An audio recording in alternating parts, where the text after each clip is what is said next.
Hello and welcome to Renaissance 2.0। मैं हूं शिवांग भारद्वाज और आज हम शुरू करेंगे क्लास 11th की पॉलिटिकल साइंस की बुक 2 का चैप्टर 4 जिसका नाम है सोशल जस्टिस। चैप्टर हमेशा की तरह उसके नाम के मतलब से शुरू करते हैं। सोशल मतलब सोसाइटी और जस्टिस मतलब इंसाफ यानी न्याय। सोसाइटी में इंसाफ, पर ये सोशल जस्टिस क्यों ज़रूरी है पॉलिटिक्स के अंदर? तो सोशल जस्टिस की मदद से हम समाज में इक्वालिटी ला सकते हैं, सबके लिए बराबर अपॉर्चुनिटीज बना सकते हैं। ठीक, तो समाज में हर कल्चर की अपनी अलग डेफिनेशन होती है जस्टिस को डिफाइन करने की, और ये टाइम के साथ साथ चेंज होती रहती है। जैसे पहले के टाइम पे धर्म को जस्टिस की तरह देखा जाता था, यानी अपना धर्म फॉलो करना ही जस्टिस है। चाइना के फेमस फिलोसोफर कॉन्फ्यूशियस ने कहा कि एक राजा का काम होता है समाज में जस्टिस को मेंटेन रखना। जो गलत काम कर रहा है उसे पनिशमेंट देके और जो सही काम कर रहा है उसे इनाम देके। 4th सेंचुरी में ग्रीक में प्लेटो ने भी जस्टिस को अपनी किताब में एक्सप्लेन किया, और इन सब चीज़ों में एक चीज़ कॉमन थी कि सही के साथ सही और गलत के साथ गलत, यही जस्टिस है, यही न्याय है। एंड काफ़ी हद तक ये डेफिनेशन हम आज भी फॉलो करते हैं। But German philosopher Immanuel Kant ने इसमें एक इक्वालिटी का आइडिया भी जोड़ा कि हर इंसान का अपना एक आत्मसम्मान होता है और उसे अपना टैलेंट दिखाने के लिए पूरा अवसर यानी पूरी अपॉर्चुनिटी दी जानी चाहिए। तो यहाँ हमने जस्टिस में एक एस्पेक्ट इक्वालिटी का भी जोड़ दिया, और जैसे जैसे हम चैप्टर में आगे पढ़ेंगे आप देखोगे कि काफ़ी चीज़ों में इक्वालिटी और जस्टिस साथ साथ चलते हैं। अगला कॉन्सेप्ट इसमें आता है इक्वल ट्रीटमेंट फॉर इक्वल्स का। इसका मतलब है सब इंसान बराबर हैं और सबके साथ बराबर व्यवहार होना चाहिए। अगर दो लोगों ने कुछ गलत काम किया है, जिसमें से एक गरीब और एक अमीर है, तो ऐसा नहीं होना चाहिए कि सिर्फ गरीब को सज़ा मिले या फिर सिर्फ अमीर को ही सज़ा मिले। नहीं, जस्टिस तभी होगा जब दोनों को बराबर सज़ा मिले। इसीलिए हमें आज के मॉडर्न वर्ल्ड में ज़्यादातर देशों में सिविल राइट्स देखने को मिलते हैं, जो ये मेक श्योर करते हैं कि किसी के साथ अन्याय या नाइंसाफ़ी ना हो। इन राइट्स के कुछ एग्जाम्पल हैं: right to equality, right to freedom, right against exploitation, right to freedom of religion, cultural and educational rights, और भी कई सारे। और जैसा कि हमने पिछले चैप्टर में पढ़ा कि अगर हमें लोगों के साथ इक्वल ट्रीटमेंट करना है तो किसी के साथ भेदभाव नहीं करना किसी भी बेसिस पे, चाहे वो क्लास हो, जेंडर हो, रिलीजन हो या कुछ और हो। किसी भी हालत में भेदभाव को बढ़ावा नहीं देना। अगला टॉपिक आता है प्रोपोर्शनेट जस्टिस का। ये एक इंटरेस्टिंग टॉपिक है और इसे एक एग्जाम्पल से समझते हैं। अब कैसा हो कि कोई ये बोले कि भाई सारे बच्चे जो सेम क्लास में हैं और सेम पेपर दे रहे हैं उन्हें बराबर मार्क्स मिलेंगे। क्या ऐसा करना जस्टिस होगा? नहीं ना। तो आपके केस में मार्क्स कैसे मिलते हैं? जो जितना पढ़ता है और जितने अच्छे आंसर्स लिखता है उतने ही अच्छे उसको मार्क्स मिलते हैं, है ना?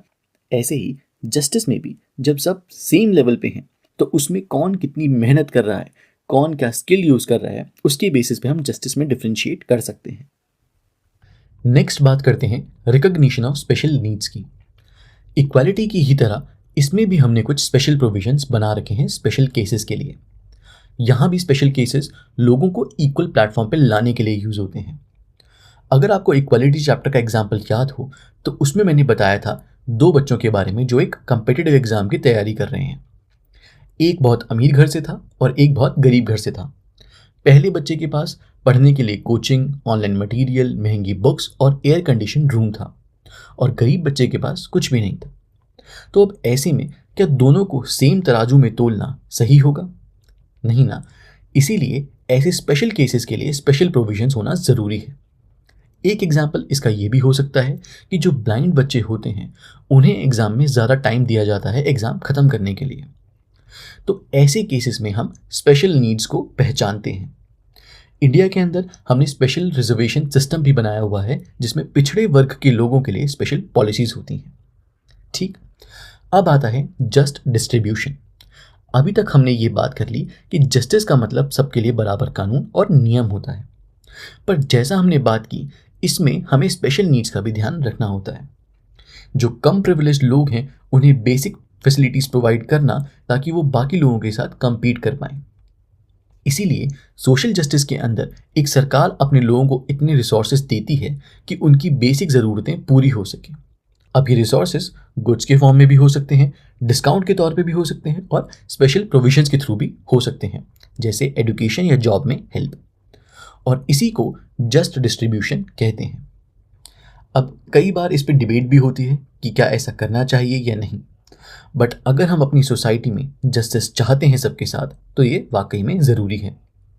इसका सपोर्ट जॉन रॉल्स ने भी किया था, जो कि एक फिलोसोफर थे जिन्होंने थ्योरी ऑफ जस्टिस निकाली थी। अब इस थ्योरी ऑफ जस्टिस के बारे में भी बात कर लेते हैं।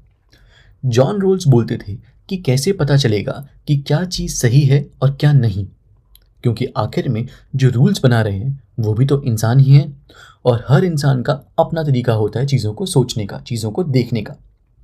हर इंसान पहले अपने बारे में सोचता है, तो ये कैसे पॉसिबल है कि कोई अपने रिसोर्सेस किसी अनजान आदमी के साथ शेयर करे। तो अब कैसे पता लगाया जाए कि क्या सही है और क्या नहीं। इसके लिए जॉन रॉल्स ने एक व्हील ऑफ इग्नोरेंस का कॉन्सेप्ट इंट्रोड्यूस किया। व्हील मतलब पर्दा और इग्नोरेंस मतलब नज़रअंदाज करना। इसमें उन्होंने सबको एक हाइपोथेटिकल सिचुएशन दी कि इमेजिन करो आप अभी तक पैदा नहीं हुए और आपको पता नहीं कि आप किस जगह किस सिचुएशन में पैदा होने वाले हो। यानी या तो आप अमीर घर में पैदा होगे या गरीब घर में, या आप हाई कास्ट में या लो कास्ट में, आपको कुछ भी नहीं पता। अब ऐसी सिचुएशन में आप क्या चाहोगे कि जिस समाज में आप पैदा हो वो कैसा होना चाहिए। इस व्हील ऑफ इग्नोरेंस का फ़ायदा ये था कि हर इंसान ऐसी सिचुएशन में सबके भले का ही सोचेगा, क्योंकि उसे खुद नहीं पता कि वो कहाँ पैदा होगा। यहाँ हम किसी को अपने पैसे, अपने रिसोर्सेज शेयर करने को नहीं कह रहे। यहाँ हम बस ये बोल रहे हैं कि आप वैसा करो जैसा आप चाहते हो आपके साथ हो, अगर आप उस सिचुएशन में हो तो। हमें ये तो पता चल गया कि सोसाइटी में अलग अलग तरह के लोग हो सकते हैं, अमीर, गरीब, पावरफुल, कमज़ोर। पर क्या होगा अगर इन लोगों के बीच का डिफरेंस बढ़ता जाए, यानी अमीर और अमीर होता जाए और गरीब बेचारा अपना गुजारा भी ना कर पाए। अब ऐसे केस में क्या सोसाइटी को जस्ट मानेंगे? बिल्कुल नहीं। अगर एक सोसाइटी में लोग अपनी बेसिक ज़रूरतें नहीं पूरी कर पा रहे, तो उसे हम फेयर नहीं बोल सकते। इसके लिए सरकार को हर इंसान को उसकी बेसिक ज़रूरतें पूरी करने के लिए रिसोर्सेज देना ज़रूरी है। प्लस हर किसी को इतनी अपॉर्चुनिटी मिलनी चाहिए कि वो अपने टैलेंट और स्किल को यूज़ कर पाए। वर्ल्ड हेल्थ ऑर्गेनाइजेशन ने कई तरीके निकाले हैं जिससे इंसानों की बेसिक ज़रूरतों के बारे में पता चल सकता है। इसमें आता है हेल्दी रहने के लिए खाना, रहने के लिए छत, पीने के लिए साफ पानी, पढ़ाई और नौकरी की अपॉर्चुनिटीज़। पर अब इंडिया जैसे देश में, जहां आबादी इतनी ज़्यादा है और अभी भी काफ़ी लोग गरीबी रेखा के नीचे हैं, यहाँ गवर्नमेंट के लिए कई बार मुश्किल हो जाता है सबको बेसिक रिसोर्सेज प्रोवाइड करना, है ना। अब इस चैप्टर का last topic, free market versus state intervention. अब जैसा कि अभी हमने पढ़ा कि हर इंसान के पास बेसिक ज़रूरतों के लिए रिसोर्सेज होने चाहिए, बट सवाल ये आता है कि सबको रिसोर्सेज देने के लिए सबसे बेस्ट तरीका कौन सा है। इस पे काफ़ी चर्चा हो रखी है। एक तरीका तो है कि गवर्नमेंट सारे रिसोर्सेज पे कंट्रोल कर ले और खुद लोगों में बांटे, या दूसरा तरीका है कि मार्केट को पूरा ओपन कर दे, यानी लोग फ्रीली बिजनेस करें बिना गवर्नमेंट के इंटरफेरेंस के।